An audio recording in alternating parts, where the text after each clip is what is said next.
Hi, friends.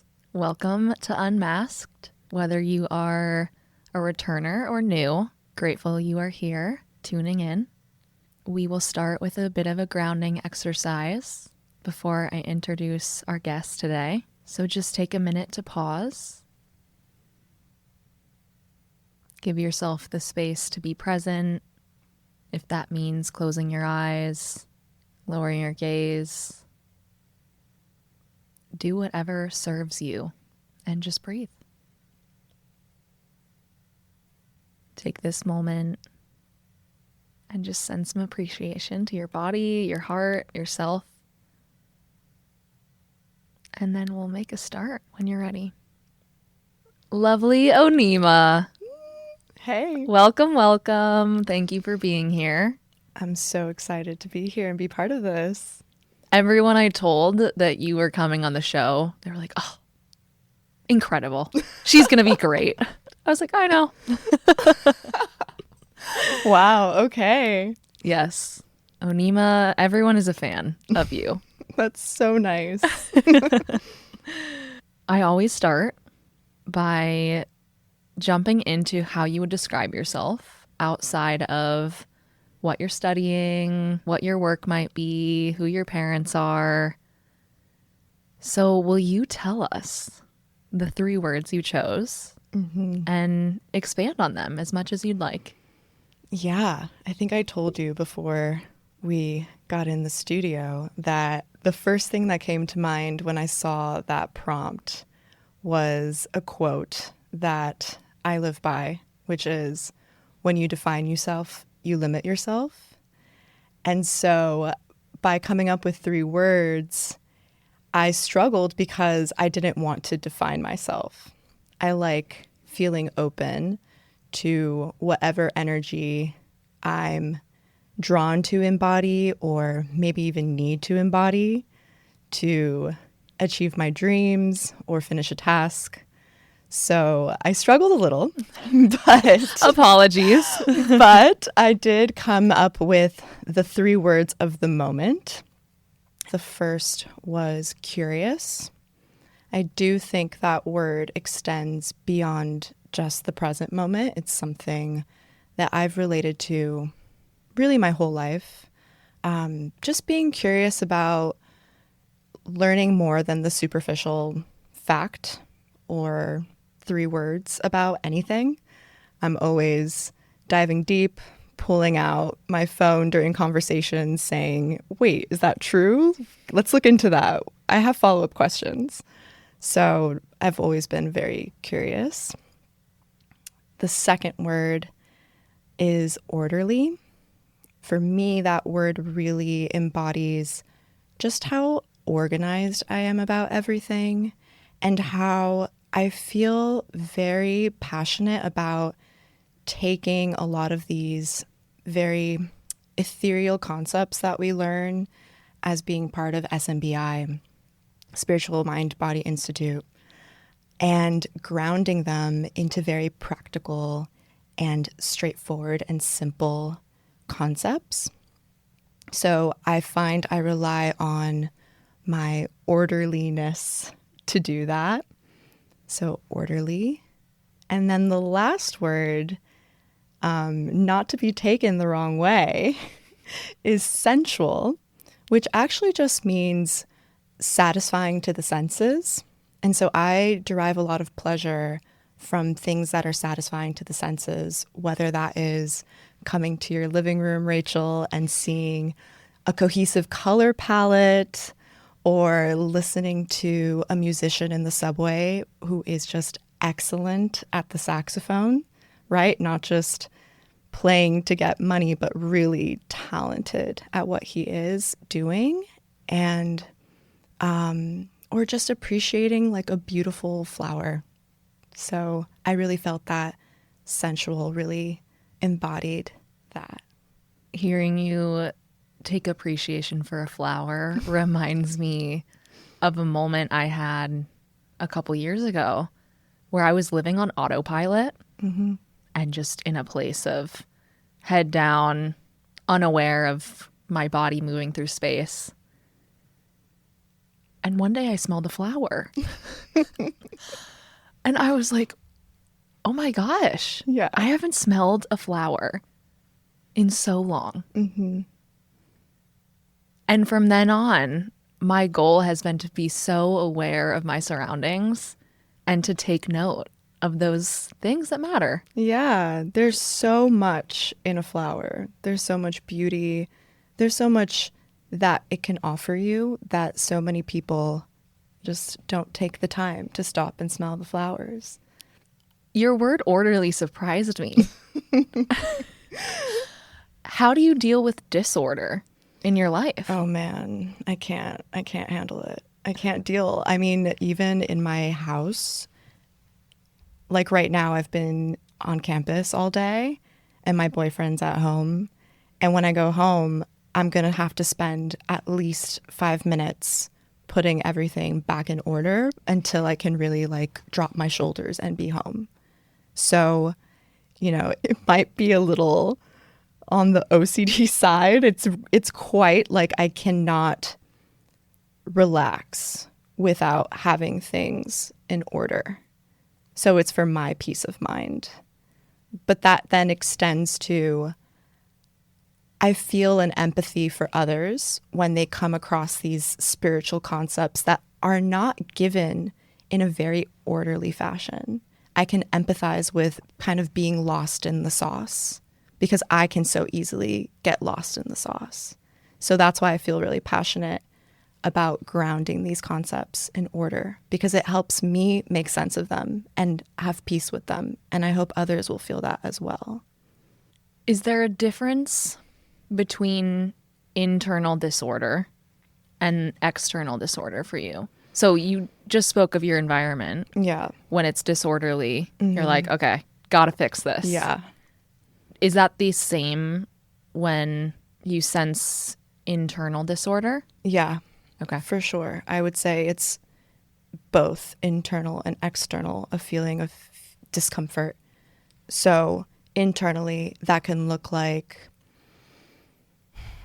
if I'm dealing with a conflict with someone and it hasn't come to some sort of conclusion or points that we can work through and come back to, if that's not really clear, I'll feel that discomfort in my body and I'll want to, a lot of times how I deal with it is I sit in the shower for whatever reason. That's like my peaceful place where I can just think, I don't know, maybe it's a cancer thing, but I'll need to take a moment to just organize everything out. Okay, that person, I remember he said this was an issue, and he didn't really point to it, but I definitely heard him say something along the lines of this. I want to make sure to take note of that. Cool, I have it now. 1, 2, 3, great. It's just how I operate. Which, when you think about spirituality, is quite the opposite. It's funny, isn't it? Fascinating. Yeah.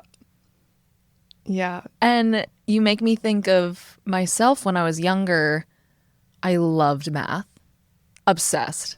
Black and white answer, yes or no. No ifs, ands, or buts. And I hated questions that were word problems.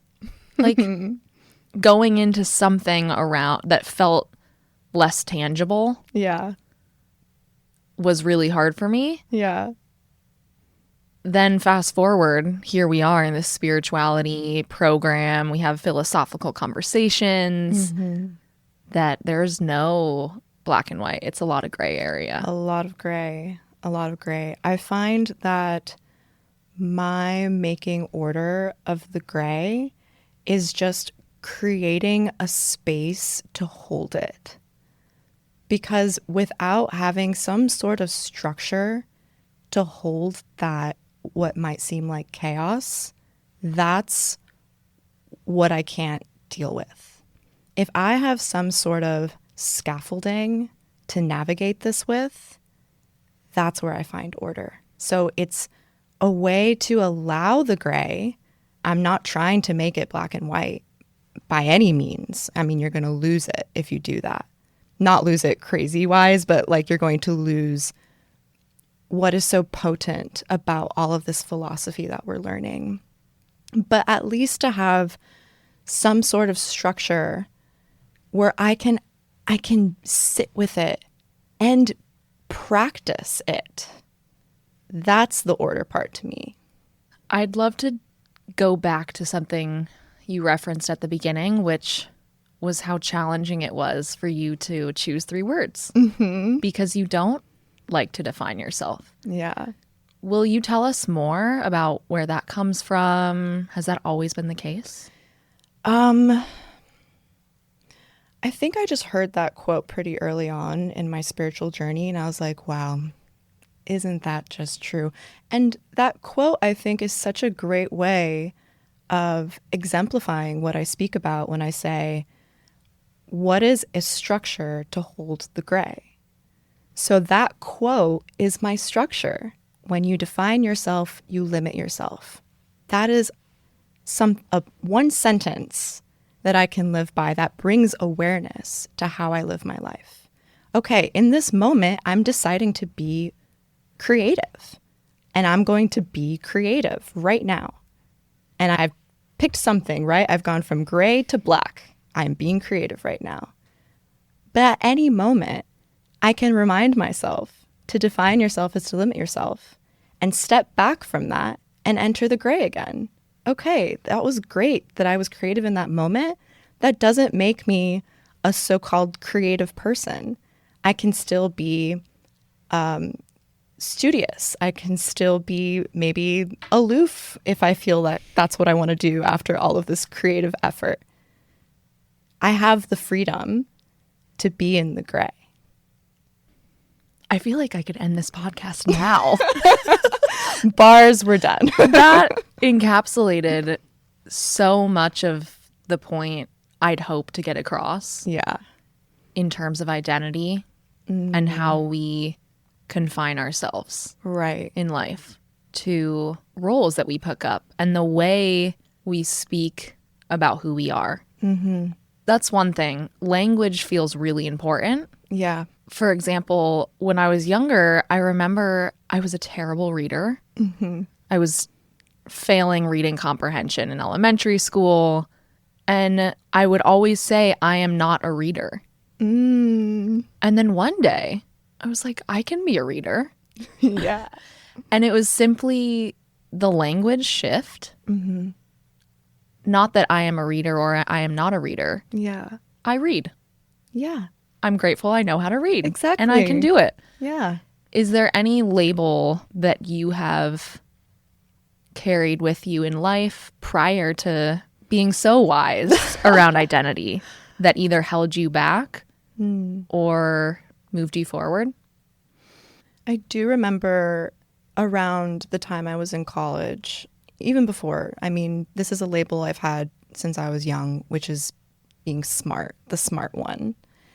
And I remember how the smart one, there was a pressure to go to college, go to grad school, do the whole scholastic journey, right? Probably even get my PhD.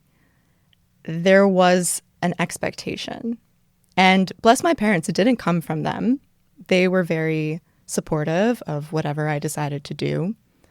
But it was there. It's hard to even say. I mean, maybe because I was smart, my teachers would always remark, my parents would remark, my whole family would remark. And I think there was that expectation perhaps from society. You're the smart one, so obviously this is what smart people do. So when I decided to not go to grad school after college, I remember feeling a dissonance and feeling that I was doing something wrong and feeling like I was really throwing myself into the unknown. And that was scary. But I had to trust what I'm going to call my intuition, that was not the path for me, even though I was the smart one, and that doing things that aren't associated with being the smart one, like working a service job, working as a waitress, was the thing that I needed to do at the time. And I mean, here we are 10 years later, and it was absolutely the thing I needed to do at the time. I'm so thankful I listened to my intuition and that I'm here at grad school, funny enough, now. But it is different. I've come back to grad school now not to fulfill an expectation, but to fulfill something that feels authentic, to fulfill an authentic draw to learn. Like I said, I'm very curious. So that's authentic. Being here to learn from Dr. Lisa Miller, for example, that to me is amazing. And there's no one pushing me to be here. That ship sailed a long time ago, right? People have already decided that Onima's crazy, she's doing her thing, right? So I'm definitely here for myself. And that's amazing. Really important. Mm-hmm. Let's talk intuition, shall we? My favorite topic. Yes. This is your wheelhouse. Mm-hmm. Could you start by telling us what intuition is to you? Intuition to me is awareness. And so what I say is there's information everywhere, always. We are constantly receiving information. And so it's just about being able to recognize what that looks like and then acting on it. Do you think everyone's form of intuition is the same? Yes and no. Which is such a spiritual answer, of course. Yes, It both. depends. Yes. I think being aware is a concept that everybody can grasp, but how they exercise that awareness is different for everyone. I think the best way to describe it is along the lines of the psychic clairs.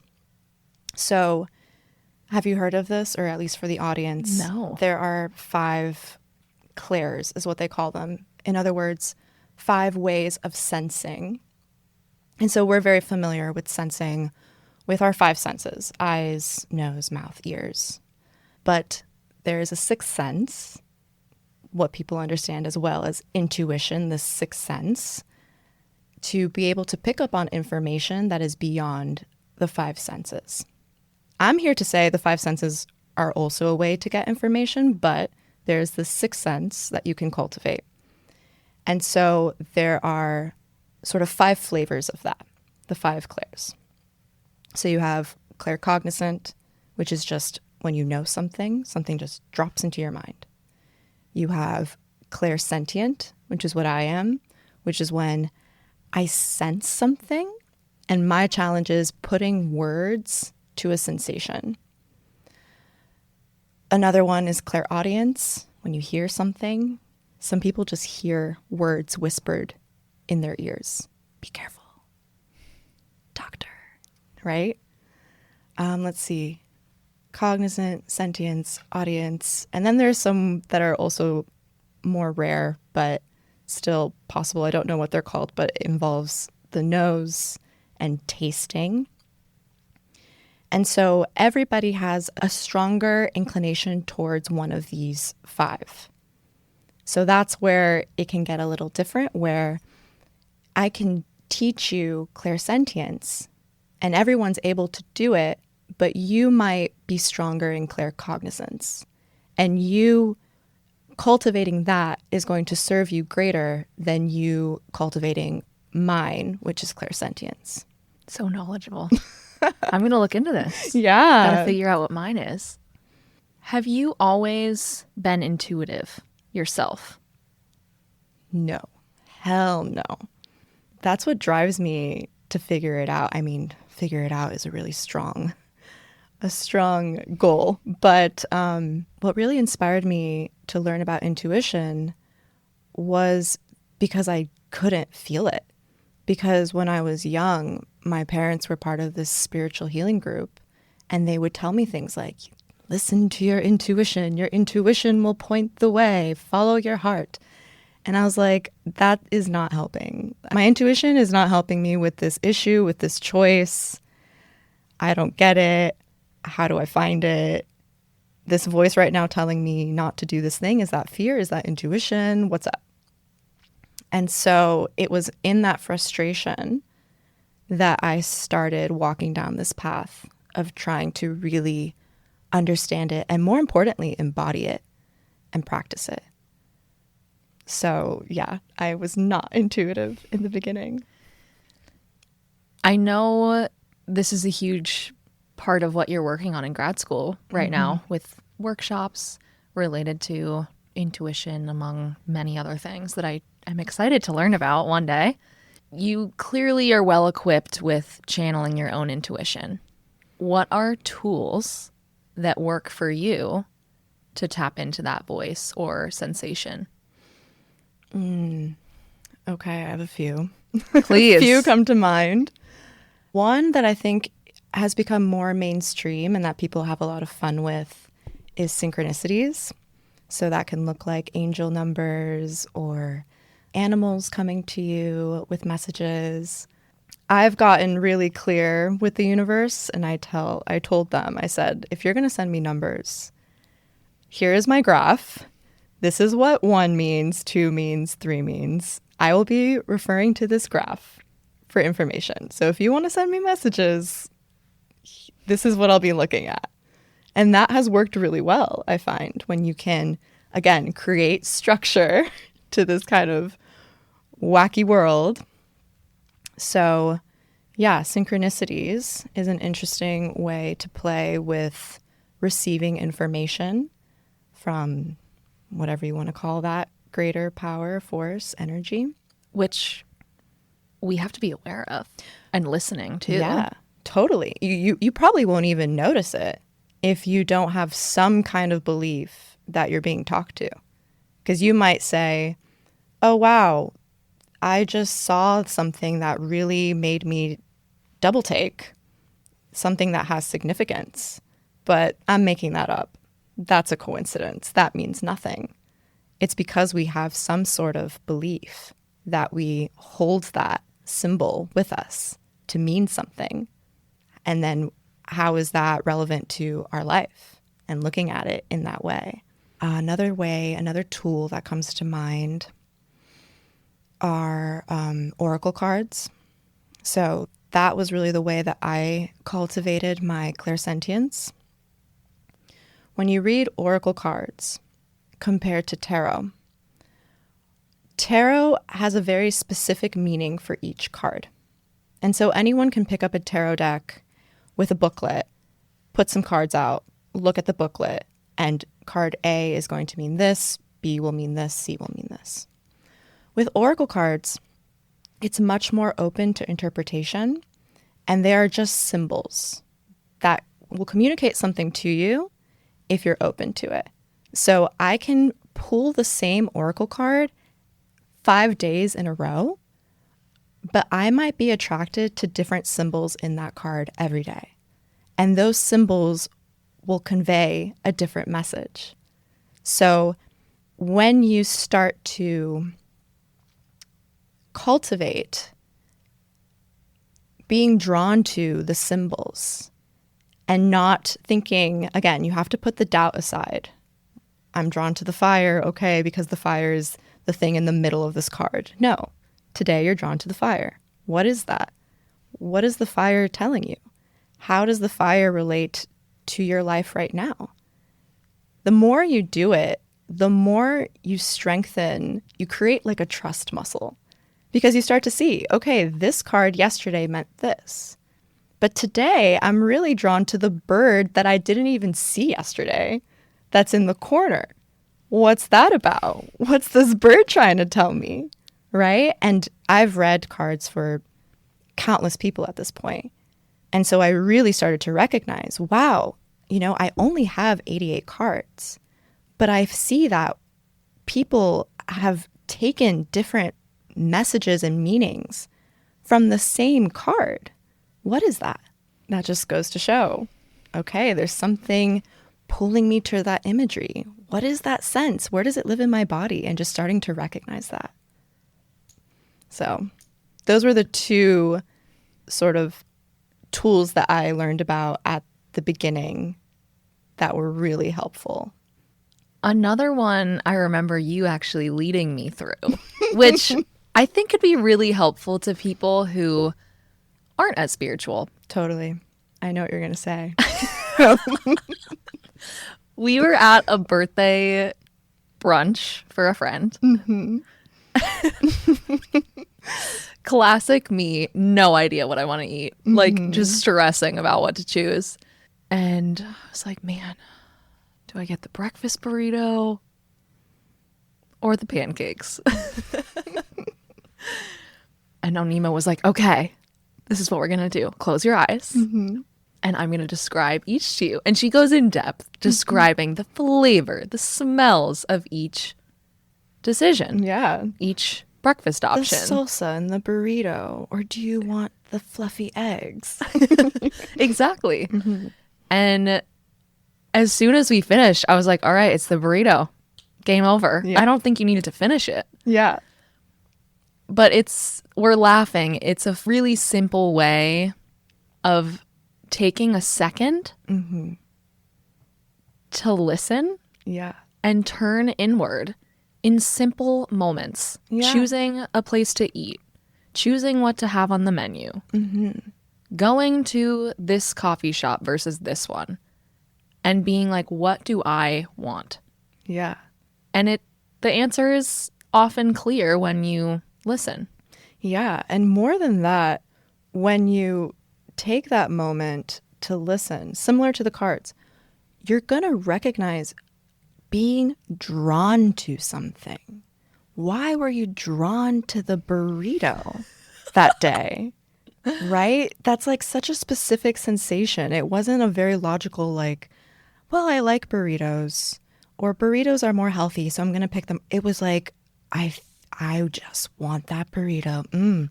I am drawn to it today. That's intuition. So next time you're at a breakfast place, close your eyes, Yeah. bring Onima into your head, and feel it out. You guys got this. Yeah. We all do. Yeah. I mean, a big reason why I continue to walk this path is because I really believe that the more that you cultivate your intuition, you feel a sense of ease about life. Like being drawn to come to grad school as someone who's 31 is not the easy thing to do, right? I'm putting off making money. I could just be well on my way in some other career right now. And grad school itself is very difficult.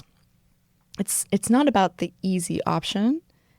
But when you listen to that voice that draws you and you honor it, there is a sense of ease that you enjoy in your life. It's like a satisfaction. It's like, this isn't easy, but I feel so satisfied in my life doing this. And that's what I hope that others will feel when they embrace intuition more.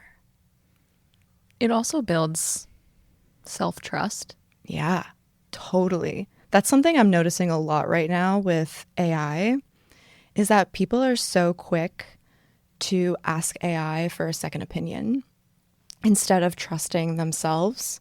Like, is this email going to convey what I want to convey? And look, I'm guilty as well, right? Please check my grammar. And like, I'm scared that I'm sending this to like some professor I really respect. I want it to sound good.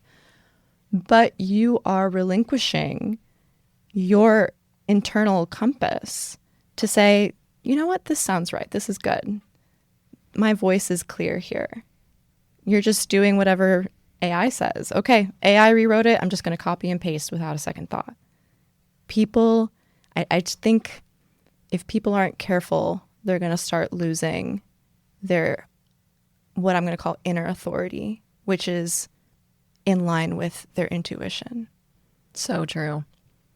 Not only the reliance on this other mechanical voice, AI, also the distraction that comes from being on our phones, texting AI, being on Instagram, scrolling through TikTok, moving through the world with that lack of awareness that I had before I smelled a flower, Yeah. is another really scary way that we're tuning out our inner authority and our inner voice. Totally. One of the things, once I start doing my workshops, that I want to encourage participants to do is like 3 months of no social media. When I did that, I recognized that I have an inner creativity. So for me, I was going on Instagram a lot for inspiration for fashion. I love fashion. Fashionista over here. And I was looking to the influencers on Instagram for what's going to look good. And so when I stopped using Instagram and just started opening my closet and just staring into the abyss, right? I was surprised to find, oh, I'm really drawn to this shirt today. And I actually think this shirt's going to look really cool with these pants. And I made my favorite outfits to this day in those 3 months. So again, people just, it's in them. They have just forgotten because they keep looking outside of themselves for answers. I would add, when we're looking to media for what to wear, how to move in the world, what career to take on next, what to eat, we start living someone else's narrative, which brings us back to identity and knowing who we are and ultimately what matters. If someone stood in front of you who didn't care about intuition, is like, I don't believe you. Yeah, I know those people. Not that you need to convince anyone, but what would you say, in short, as to how it would enhance their life? Yeah, I mean, I think it's empowering to be able to rely and trust on yourself and your wisdom and to stop seeking that outside of you. I think the more you practice, to these people, what we'll call self-trust, but what I know is intuition. Yeah, just the more powerful you feel, the more assured you feel in the steps you're taking. Because I feel like what trips people up and what is the root of a lot of suffering is the fear, is the doubt that emerges inevitably on the path.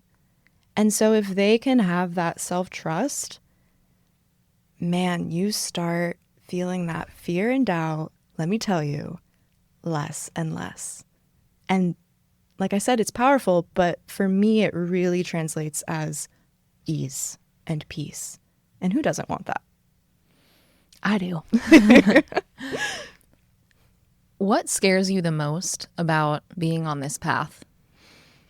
I mean, I think what other people are scared of, which is, and rightfully so, right? I'm still human. I still need to feed myself and make money. And I worry if people are going to value what I'm teaching, value intuition, value spirituality. It's becoming more and more valuable, which is amazing and encouraging. But I still think it has a connotation of being not valuable, not scientific, definitely, not grounded in research, and so not worth my time. I worry about that from time to time. But like I said, my trust muscle is pretty strong. It can bench quite a bit these days.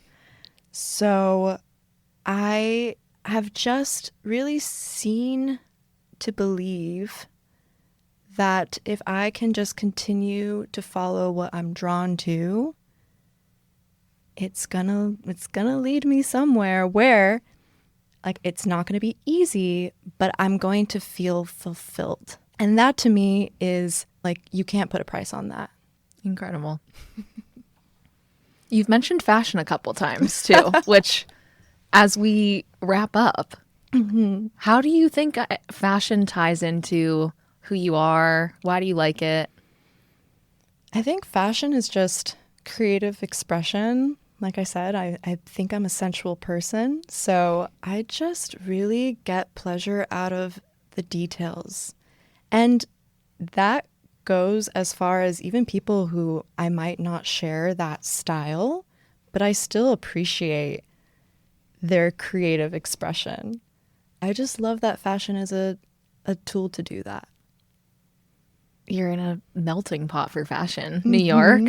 It's so fun. I love it. It's incredible. I will say the city really allows for people to express themselves in that way. Yes. It's so far from being confining. Yeah. I just look at everyone and I'm like, yeah, you look cool.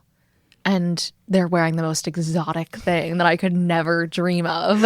Yeah. I mean, I would say those people are really in touch with their intuition, and it's really refreshing to see. Well, I hope that you'll come back because we could unpack many more things. Is there anything else that comes to mind that you would want to leave us with around identity, worthiness, labels, intuition? No pressure. Yeah. I'm thinking about a conversation we had earlier today that resonated a lot and is related to your question, which is that, like, don't let the labels stop you from whatever you're drawn to. So if you are drawn to being a monk living in India your whole life, but your family and society has put labels on you to be successful and you're the smart one, by all means, please drop those and go do what you're drawn to. There is a reason. And I would bet money that if you were to follow that, you would find fulfillment and peace. What a wonderful way to end. Onima, thank you so much. Thank you. That was so fun. Such a great conversation. Onima, her 3 words are curious, orderly, and sensual. We'll see everyone next time, and thank you again.